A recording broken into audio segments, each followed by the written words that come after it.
ลูกก็เล่มน้อยเล่มใหญ่แล้ว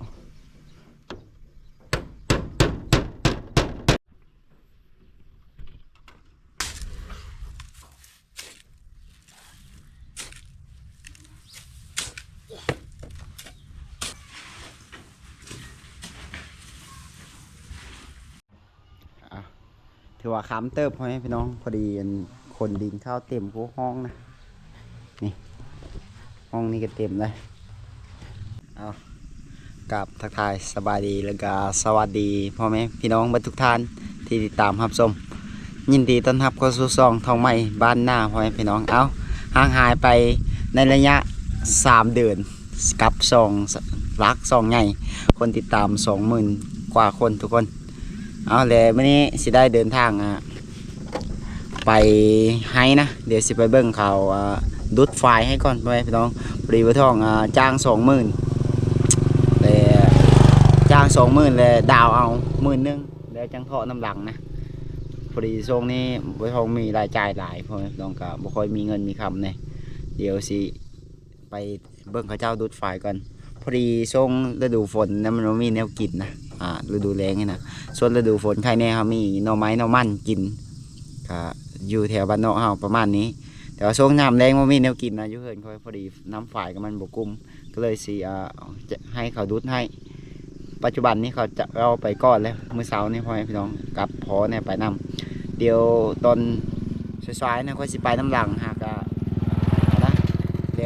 ล้วงานพ่อพี่น้องเลยพอดีแล้วก็สิได้ไปนะก่อนไปข้าวเดียวก็สิได้เข้าสู่นาเวต่อพ่อแม่พี่น้องไปอัปเดตให้พ่อแม่พี่น้องเบิ่งกันบรรยากาศแดดมื้อนี้นะไป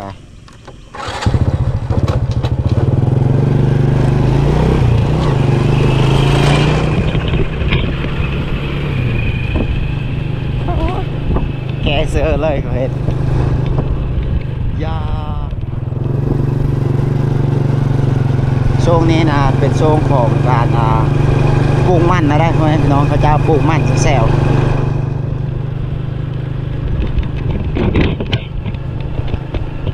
เอากันเดี๋ยวจะปลูกน้ำหลังพ่อแม่พี่น้องให้ฝนตกลงลายก่อนถ้าว่าฝนโมตกเดี๋ยวปลูกไปมันตายมันนะแล้วสีเห็ดน้ำหลัง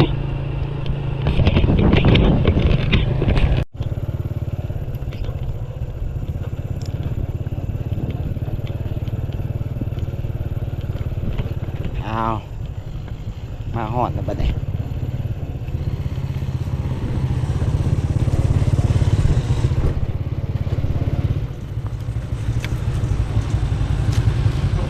แดดขนาด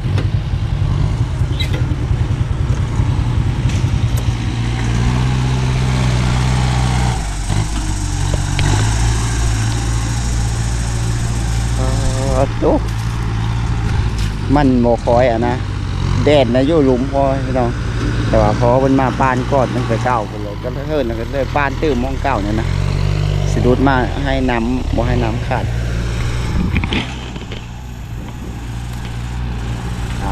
นี่เขาปลาเอี้ยนกับประจัง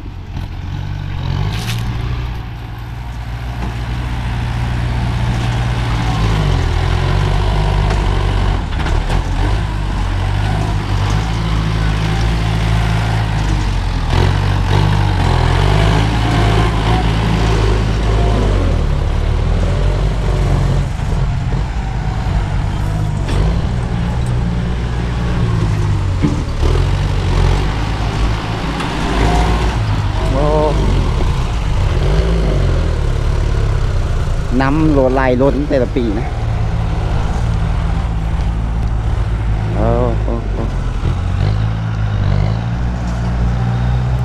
ให้เขาเฮ็ดขันใหญ่ให้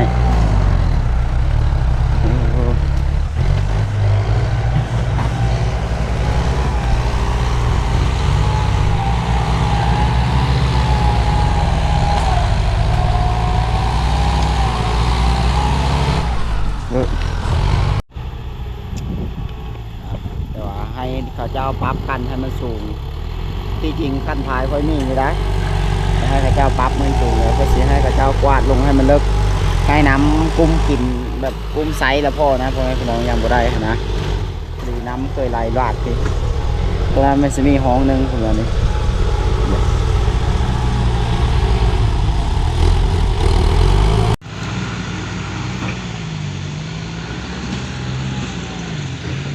ความยาวทุกคนเลย60 เมตรผมจากขั้นต่ำนะ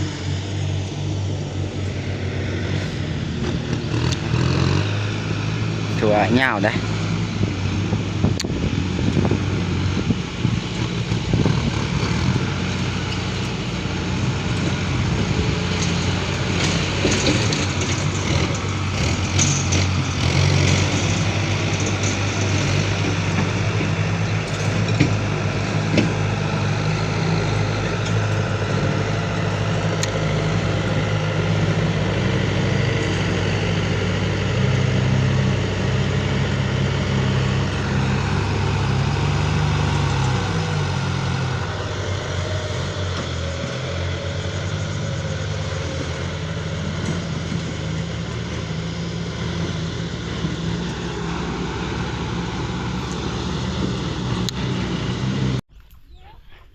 โอ้ลูกไผ่มาหน้านี่รักจัดการใกล้เลยเนาะใกล้มาเลยกลางใกล้อันนี้แนวกินให้เขาเจ้าเนาะพอดีให้เขาใจโคเนี่ยอยู่แนวกินเดี๋ยวสิค่อยก็สิได้เมื่อบ้านเพื่อเฮ็ดเวต่ออยู่เหินพวกเราพี่น้องพอดีมาจอบเบิ่งเขาเจ้าดูดนี่เดี๋ยวเผื่อไปซับวายแกงใกล้ๆบ่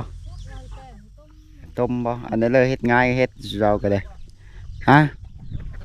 ต้มก็ต้มแล้วพักหญ้ามีแล้วบ่นี่ครับมาแต่ไห้มาแต่หน้าเดี๋ยววันนี้มาเฮ็ดเทิร์นต่อพี่น้องเข้าสู่นาวินางานคือว่าอันเลยคือยังมาทันไปทั้งเลิศนะเทิร์นก็มาเรียบร้อยนี่สบายดีบ่น้อยสบายดีซองใหญ่เด้อกลับมาปกติแล้ว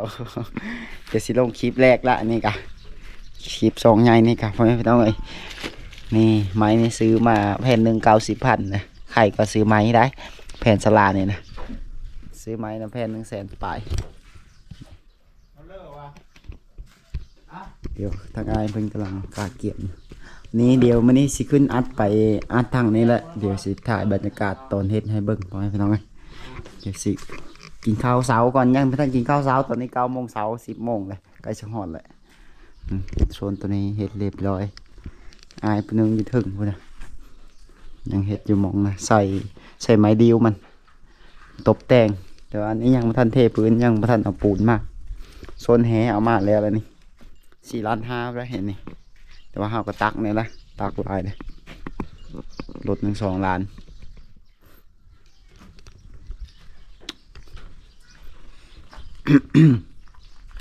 โซนทางในมีอยู่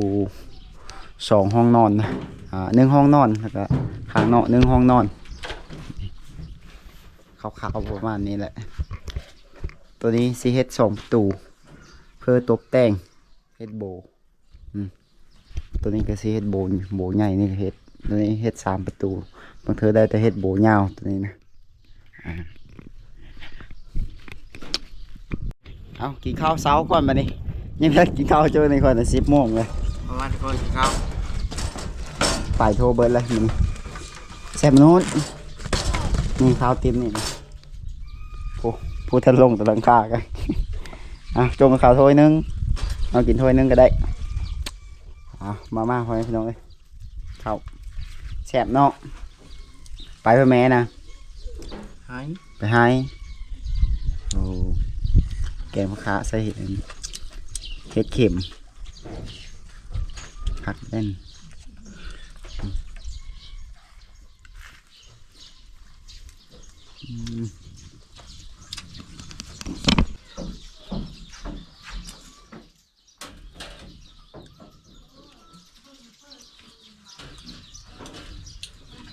เอา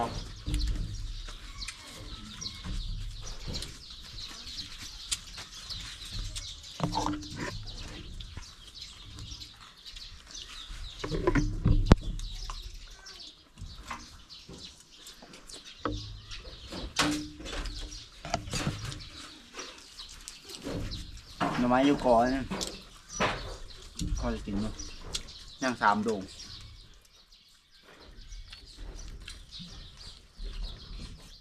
เขาคือสิ่งใครจะทำต้องมีเรื่อง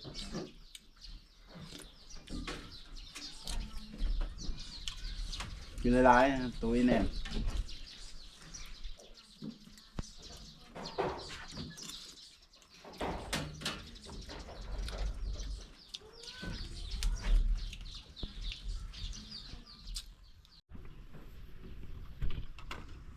เอาสางหน่อย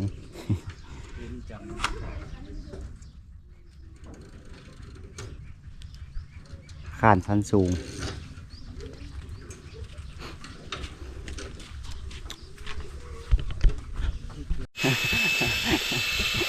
มา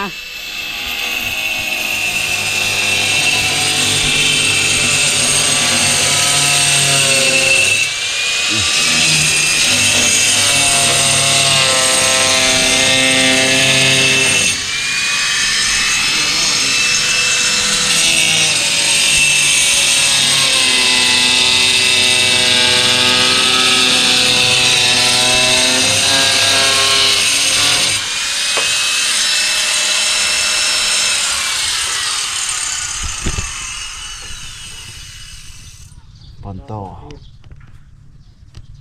ไปแล้ว ตัดแต่เท่านี้วะ ฮัลโหลแค่น้อยนะมา เกี่ยวไปเอ็ดผักโอ้โหผู้ละ มาเด้อเฮ้ย ยังกันแล้วจ้ำเปล่าเลย อันก็ยังมีฟออยู่ซ้ำไม่มีฟอ2 แผ่นผมเมื่อลายได้นี่นะฮะก็ได้เมื่อ60 ปลายแผ่นบ่59หากเมื่อ59 แผ่นบ่ทางอันนี้มาลองเขาฮอด59มี59กับ69แล้วค่อยจือผิดนะฮะเพราะว่านี่ก็ทะเลถอยออกมาตำบิดนะ15อันนี้เด้อันนี้ก็19บ่เฮาเอามาก่อนนี่นะถือว่าเมื่อลายเต็มได้ไม่ต้องอัดเนี่ยเมื่อลายแผ่นอัดนี่นะเพราะว่าท่านข้างนี้นะมันสูงมานี่1 2 3 4นี่5 6 7นี่ก็7 แผ่นละคืนผู้อีแล้วก็ทางหน้าอีกกล่องนี้นะแล้วก็ทางหลังอีกอันนี้ไว้ตัดก็ตัดละเอียดอยู่ครับเลยส่วน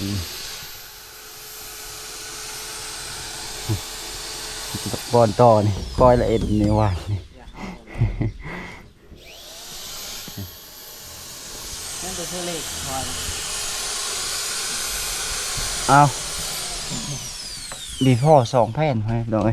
ไล่ไปทึก็ไปแก้ว่านมาซื้อนี่15 แผ่นพอประมาณเอามาลายไปย้ายมันเลยผัดปะดูซิ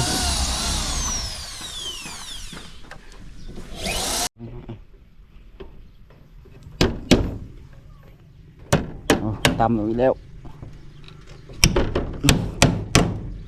ไก่ต่อเลย ปวดลงแล้วก็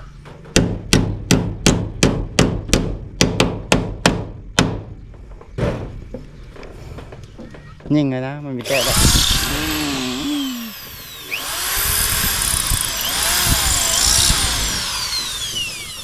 มันมาคอย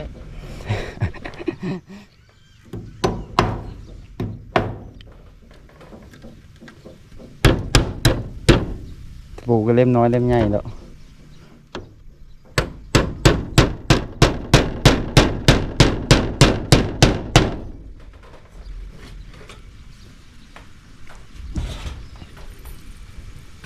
โอ้ยแฮมเลยย่าง2 แผ่นน้อยๆนี่นะพอดีว่า2 แผ่นเนาะมีพ่อ2 แผ่นอยู่ถ้าจังกระเทินละยัง3มั้งแผ่นอยู่ก้นหลุมพวกนี้เนาะ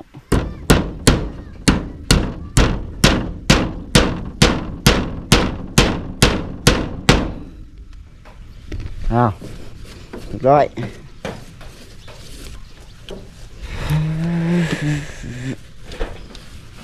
ช็ดตู้แจมันนะ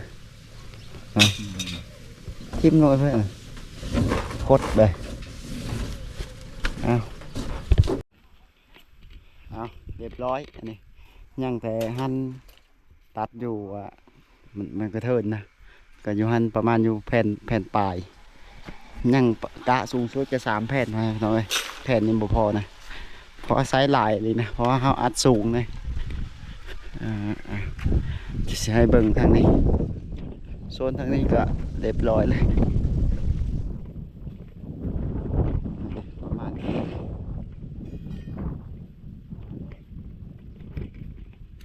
ตัวนี้อ้ายเป็นซีเซอร์บอลลีนนี่แหละคอยกระบอกหูใส่ก็ยังอีกแผ่นหนึ่งใส่ออมเลยมาใหญ่ตกขนาดเลยว่าออมโถเบ็ดเพราะว่าอันนี้นะเฮ็ดฝานลงยานผลยังต่างๆกับเปิดใช่กับมันกับปึ้งอยู่นะมาครั้งนี้ก็ถือว่าเปิดลายอัดถือว่าเรียบร้อยมาแล้วมันนี่ย่างแต่ค้างมันน้อยเดียวแต่สีหาปูนมาเทพื้นได้บัดนี้คอยพี่น้องอันละไม่ก็พี่น้องบัดนี้ยังเทพื้นก่อนนี่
วันนี้สิมา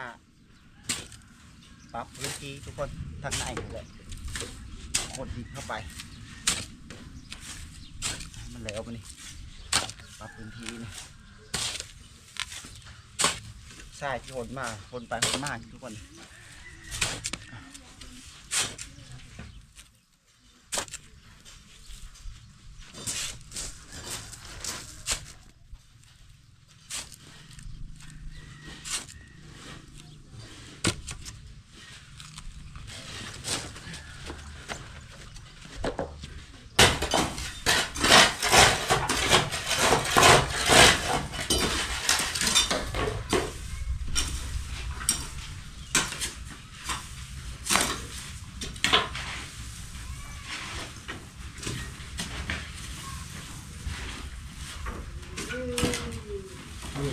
มาเพิ่มเลยดีมั้งวันนี้พัดมา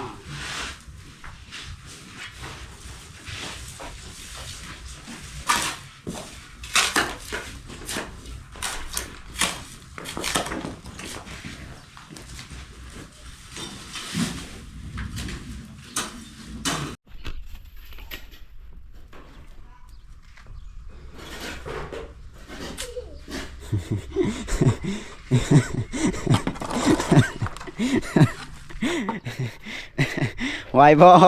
ไหวบ่ฮะไหวบ่อ้าว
มาไป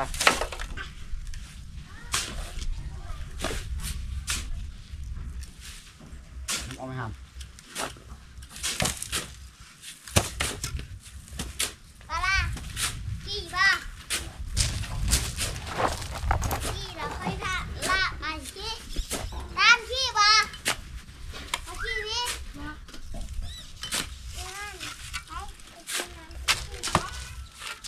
ใส่แบบนี้เจ้าถือว่าค้ำเติบพอไหมพี่น้องพอดีคนดินข้าวเต็มกูห้องนะนี่ห้องนี้ก็เต็มเลยนี่ก็เต็มหมดเอาสิป้าเป็นห้องว่างเลยนี่แล้วก็นี่ห้องหน้าก็เต็มเรียบร้อยนะทางนอกพี่ก็เต็มพอดีก็หินมดพออันดินมดพอไหมพี่น้องนี่มีตะเกียบไม้มาลาดนั่นแหละนี่ดินทรายก็พอดีเบิดคักเบิดแดง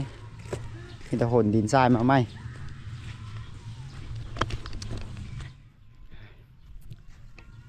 บัดนี้สิได้พักพอดเลยพ่อแม่พี่น้องคลิปวิดีโอนี้ก็สิได้ปิดไว้สำนี้เลยขอขอบใจหลายสำหรับการติดตามชมดีๆไม่แห้ง